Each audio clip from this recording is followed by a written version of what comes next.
Nellore DR ఉత్తంలో MLC red cross chairman Parvathareddy Chandrasekhar Reddy media సమావేశంలో మాట్లాడుతూ నా రాజకీయ ఎదుగుదలను ఓర్వలేక మంత్రి నారాయణ కుట్ర పన్నారని, మంత్రి నారాయణ దిగజారుడు రాజకీయాలు చేస్తున్నాడని, రెడ్ క్రాస్ వ్యవహారాల్లో మంత్రి నారాయణ జోక్యం ఎందుకు అని అన్నారు.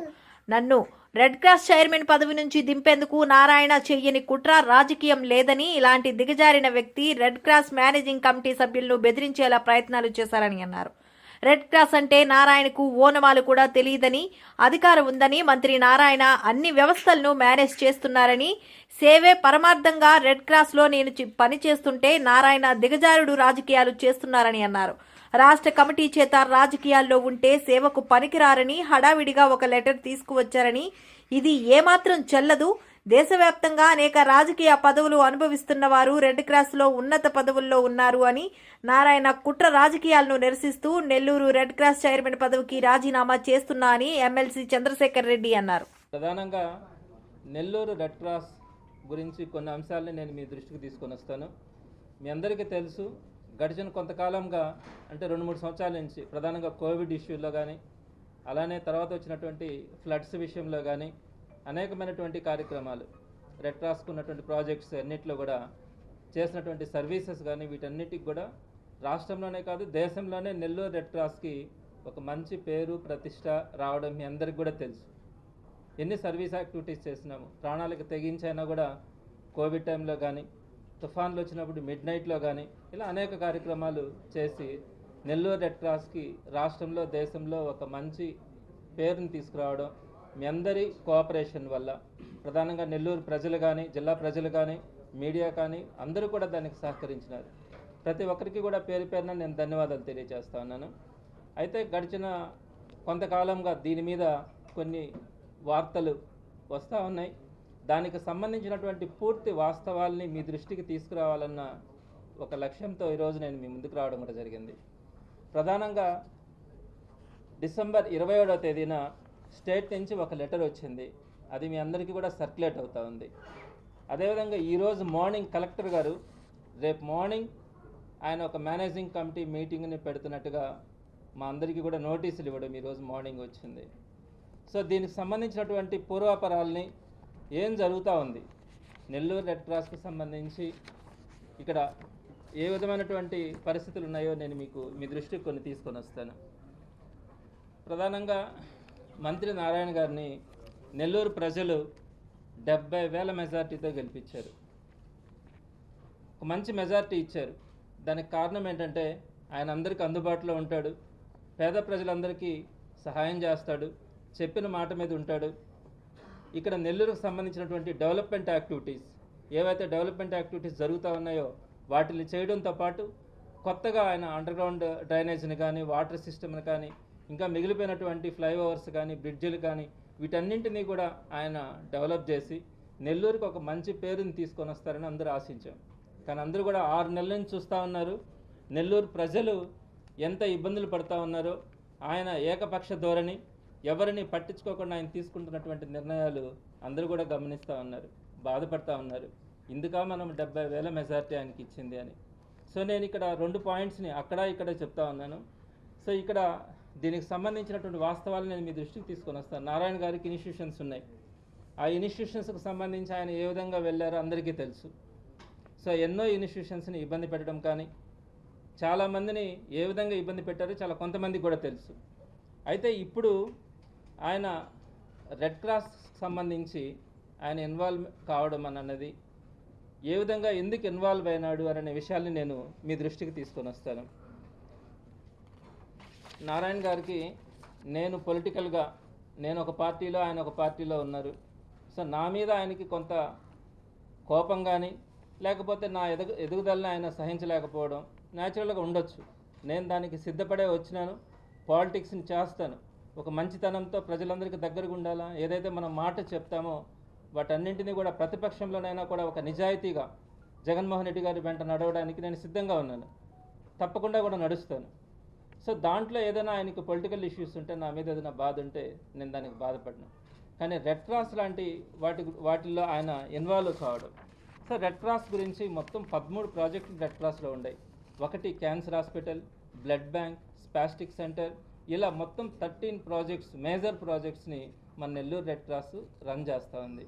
అయితే ఇక్కడ నేను మీకు కొన్ని వాస్తవాల్ని మీ దృష్టికి తీసుకొని వస్తూ ఉన్నాను. నారాయణ గారికి మెడికల్ కాలేజ్ హాస్పిటల్ ఉంది, మీ అందరికీ తెలుసు.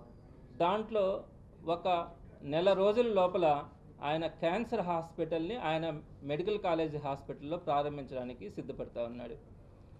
దీనికి సంబంధించి క్యాన్సర్ హాస్పిటల్ అంటే 3 డిపార్ట్మెంట్స్ ఉండాలి. ఒకటి radiation oncology, medical oncology, surgical oncology.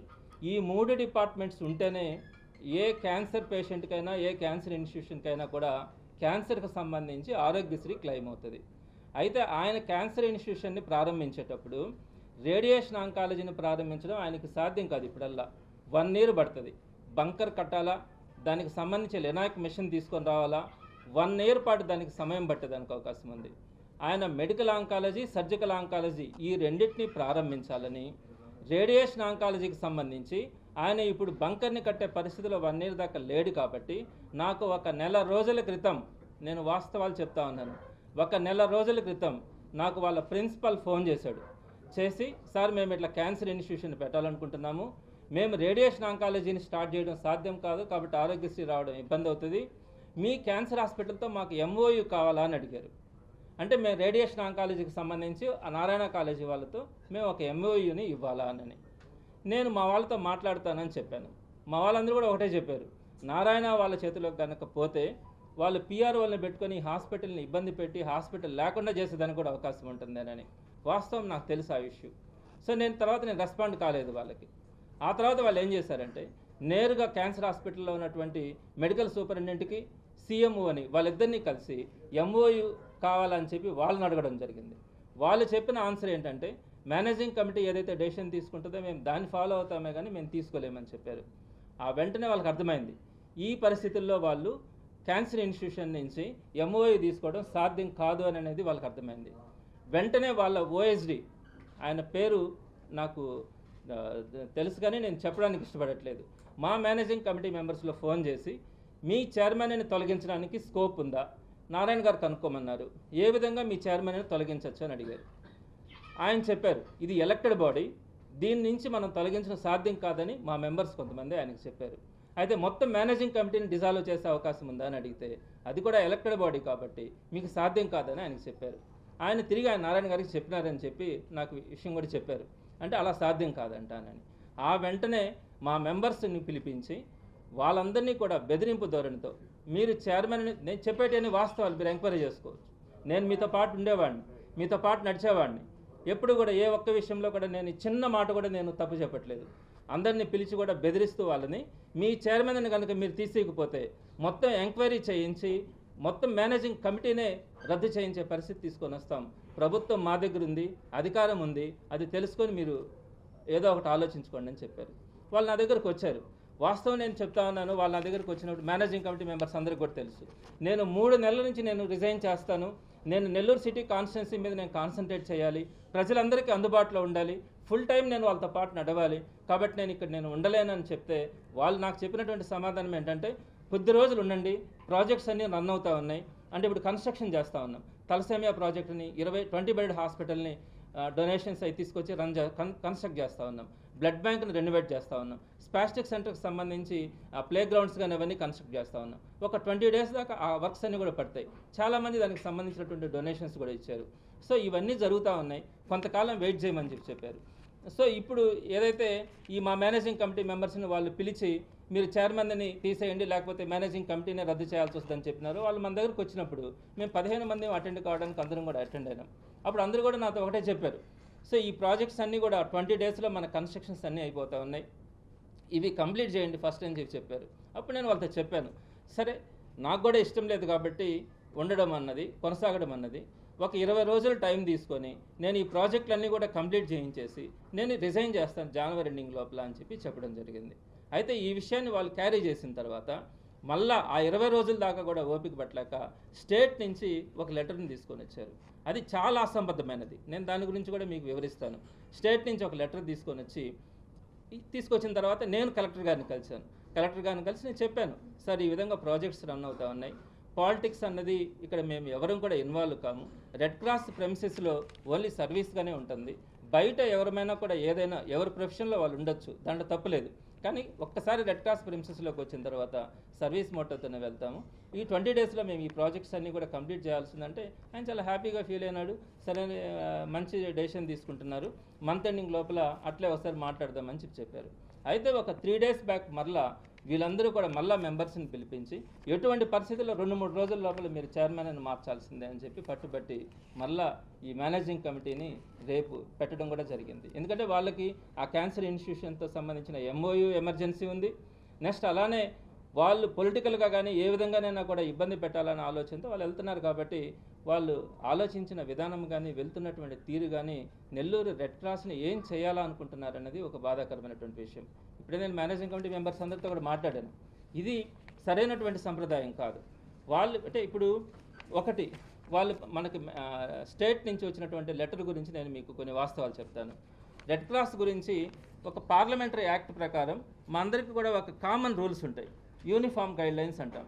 వాటన్నింటిని బట్టే ఫాలో అవుతాం. యూనిఫామ్ గైడ్లైన్స్ అనేది ఒకటి ఉంటుంది. దీంట్లో ఉన్నటువంటి వాస్తవాలు ఏంటంటే, ఒక లైఫ్ మెంబర్గా ఎవరైనా జాయిన్ కావాలంటే క్యాస్ట్ చూడకూడదు, రిలీజియన్ చూడకూడదు, పొలిటికల్ ఇష్యూస్ చూడకూడదు, ఎవరైనా కూడా లైఫ్ మెంబర్గా జాయిన్ కావచ్చు అన్నది మా యూనిఫామ్ గైడ్లైన్స్లో ఉంటుంది. అలానే ఎలక్షన్స్లో కంటెస్ట్ చేయాలంటే, రెడ్ క్రాస్ ఎలక్షన్స్లో కంటెస్ట్ చేయాలంటే ఏ లైఫ్ మెంబర్ అయినా కూడా కంటెస్ట్ చేయొచ్చు, ఓటు వేయచ్చు, తను నిలబడచ్చు అనేది కూడా ఉంటుంది. సో పొలిటికల్ ఇష్యూస్ అన్నది ఇక్కడ మెయిన్ కాదు. అయితే మేము సర్వీస్ చేసేటప్పుడు కులాల ప్రకారం, మతాల ప్రకారం, పొలిటికల్ ఇష్యూస్ ప్రకారం సర్వీస్ చేయకూడదు లోపల. అది మాత్రమే ఉంటుంది. కానీ 7 ప్రిన్సిపల్స్ దానికి వర్తిస్తాయి. కానీ మేము బయట ఏ ప్రొఫెషన్లోనైనా ఉండొచ్చు. అటు అనుకుంటే పోయినసారి మేము రెడ్ క్రాస్ ఎలక్షన్స్లో కంటెస్ట్ చేసేటప్పుడు అన్ని పార్టీల వాళ్ళు ఉన్నారు, కమ్యూనిస్టులు ఉన్నారు, బీజేపీ వాళ్ళు ఉన్నారు, టీడీపీ వాళ్ళు ఉన్నారు, వైసీపీ వాళ్ళు ఉన్నారు, అందరూ ఉన్నాం కదా. అప్పుడు వైసీపీ గవర్నమెంటే ఉంది కదా, ఆ రోజు ఎవరిని చూడలేదే. సో కాబట్టి అదేవిధంగా నేను మీకు ఇంకొక విషయం కూడా చెప్తా ఉన్నాను. ఇండియన్ రెడ్ క్రాస్ సొసైటీకి ఒక కామన్ రూల్స్ ఉంటాయి. దీన్ని అమెండ్ చేసే హక్కు ఏ స్టేట్కి ఉండదు, ఏ జిల్లాకి ఉండదు. స్టేట్ పంపించినటువంటి లెటర్ కూడా చెల్లుబాటు కాదు. వాళ్ళు ఒక లెటర్ని పంపించి దాన్ని ఇంప్లిమెంట్ చేయాలంటే నేషనల్ హెడ్ క్వార్టర్స్ నుంచి వాళ్ళు దానికి అప్రూవల్ తీసుకోవాలి. మా నేషనల్ హెడ్ క్వార్టర్స్ చైర్మన్ ఎవరు? Health minister, union health minister. అతను ఒక బీజేపీ లీడర్. అతనికి ఒక పొలిటికల్ ఇష్యూస్ ఉంటాయి, పొలిటికల్ ఇష్యూస్ గురించి మాట్లాడతారు. ప్రతి స్టేట్లో కూడా చాలా జిల్లాలలో, ప్రధానంగా గుజరాత్లలో అయితే చాలా జిల్లాలలో బీజేపీ వాళ్ళు డిస్ట్రిక్ట్ ప్రెసిడెంట్స్ ఉన్నారు. కేరళలో అయితే చాలా జిల్లాలలో కమ్యూనిస్ట్ వాళ్ళ లీడర్స్ చైర్మన్స్ ఉన్నారు. కాబట్టి మాకు బయట ఏం చేసుకుంటున్నాం అనేది ప్రధానం కాదు. మేము సర్వీస్ యాక్టివిటీస్కి వచ్చేటప్పటికి నిస్వార్థంగా చేయగలగాలి, ఒక మంచి మనసుతో చేయగలగాలి. ఇది మాత్రమే మా దగ్గర ఉంటుంది. దాని ప్రకారమే వెళ్తూ ఉన్నాం. అంతేగాని వీళ్ళు కొత్త రూల్స్ వీళ్ళకి ఏం తెలుసు అండి? నేను ఒకటి అడుగుతాను. ఇప్పుడు ఏదైతే ఈ మంత్రి గారు కానీ వాళ్ళకి సంబంధించిన ఒక వ్యక్తి అయితే ఏదైతే హైపర్ యాక్టివ్ చూపించి ఎన్ని చేస్తున్నాడో, అసలు రెడ్ క్రాస్ గురించి వాళ్ళకి కొంచెమైనా తెలుసా? రెడ్ క్రాస్కి ఏ రోజైనా ₹1 సాయం చేస్తున్నారా? రెడ్ క్రాస్లో ఒక్కరోజు పని చేస్తారా? మేము చేశామండి. కోవిడ్లో వీళ్ళందరూ ఇళ్లలో పడుకొని ఉంటే మేము రోడ్డు మీదనే తిరిగాం. మీరందరూ కూడా ప్రెస్ వాళ్ళు కూడా తిరిగారు.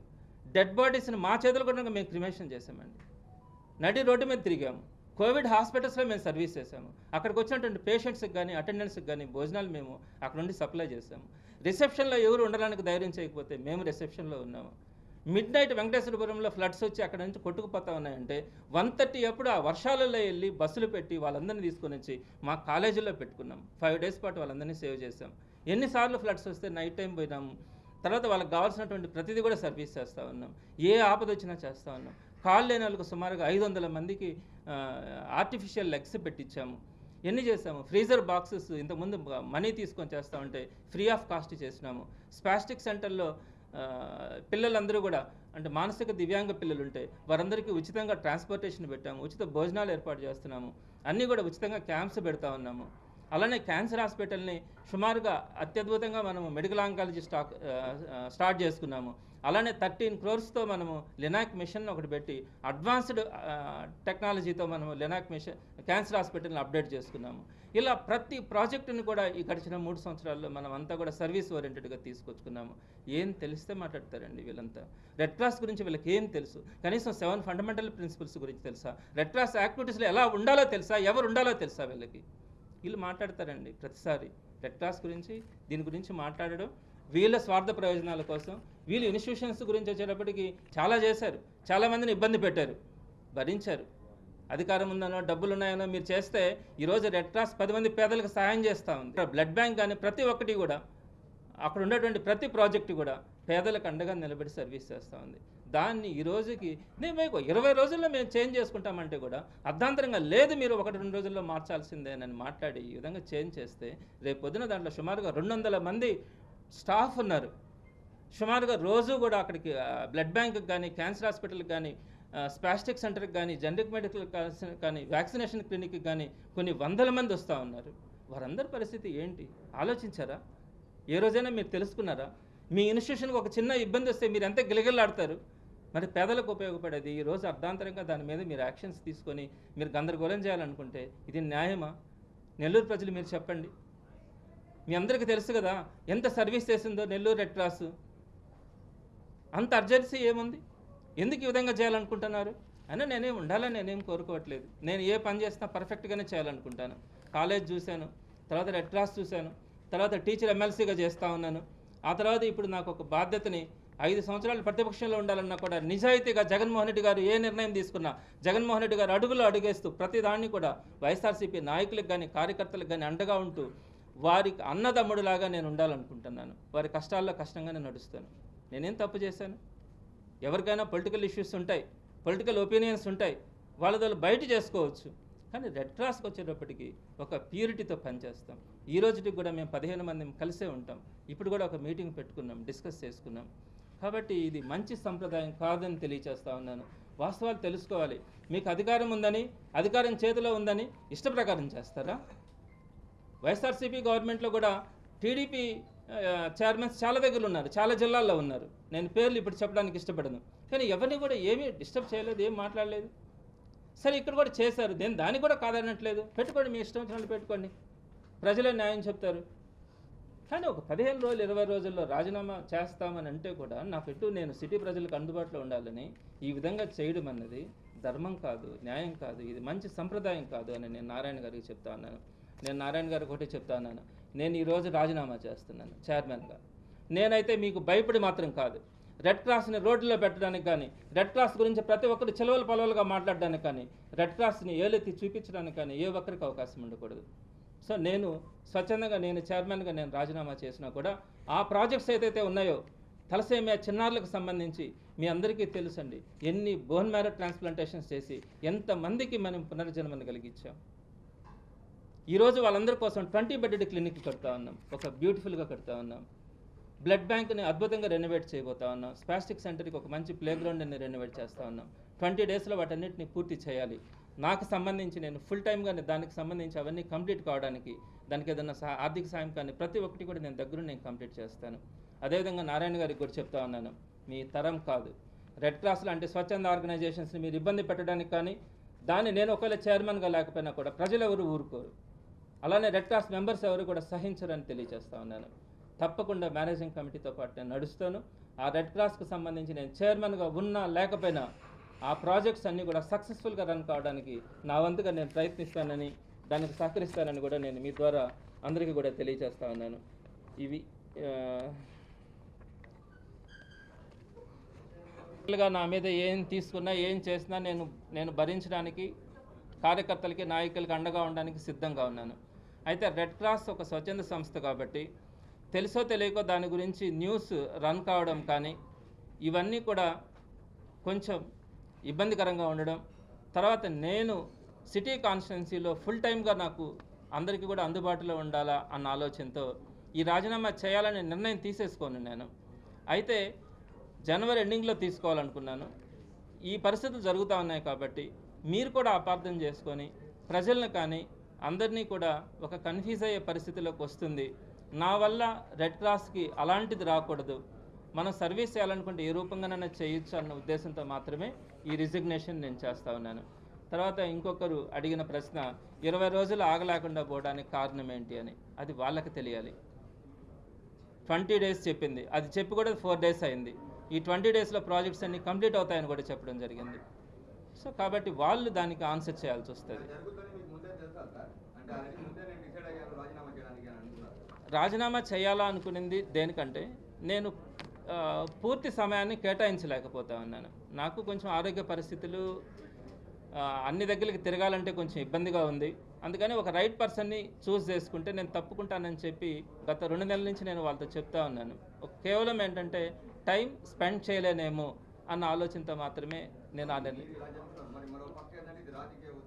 డెఫినెట్గా ఆయన వాళ్ళు చేస్తున్నటువంటి ప్రెషర్ నేను మీకు ఇప్పుడు ఎక్స్ప్లెయిన్ చేశాను.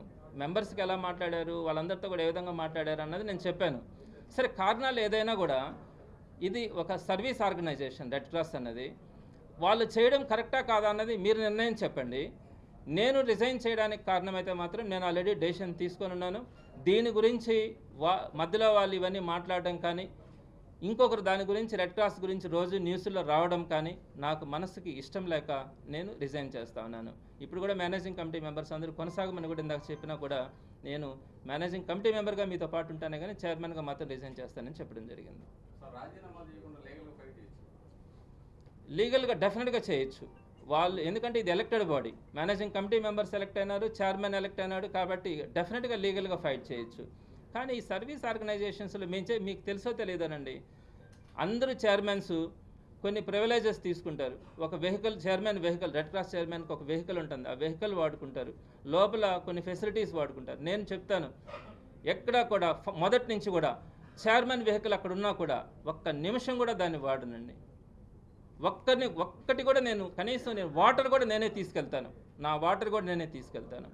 ఎంత మనీనో నేను దానికోసం నేను స్పెండ్ చేస్తున్నాను. ఎవరైనా అక్కడ కన్సెషన్స్ అడిగితే కన్సెషన్ అక్కడ ఇవ్వడం వీలు కాకపోతే నేను మనీ పే చేశాను. ఎంతమందికి చేసుంటానో మీరే ఎంక్వైరీ చేయొచ్చు. అది బ్లడ్ బ్యాంక్లో కావచ్చు, క్యాన్సర్ హాస్పిటల్లో కావచ్చు, నేను మనీ పే చేస్తుంటాను. ఇట్లా దాంట్లో ఒక సర్వీస్ ఓరియంటెడ్గానే చేయడం జరిగింది. అటువంటి దాన్ని మనము ఈరోజు కామెంట్స్కి ఆస్కారం లేకుండా చేయడం జరుగుతుంది. రాజీనామా పత్రాన్ని చైర్మన్గా నేను రాజీనామా చేస్తున్నట్టుగా దీన్ని మేనేజింగ్ కమిటీకి ఈరోజే సబ్మిట్ చేయడం జరుగుతుంది. ఆ తర్వాత చేసినంత మాత్రాన నేను రెడ్ క్రాస్లో జరుగుతున్నటువంటి సర్వీసెస్ని నా మనస్సాక్షిగా నేను కొనసాగిస్తాను అని మీ ద్వారా అందరికీ కూడా తెలియజేస్తా ఉన్నాను.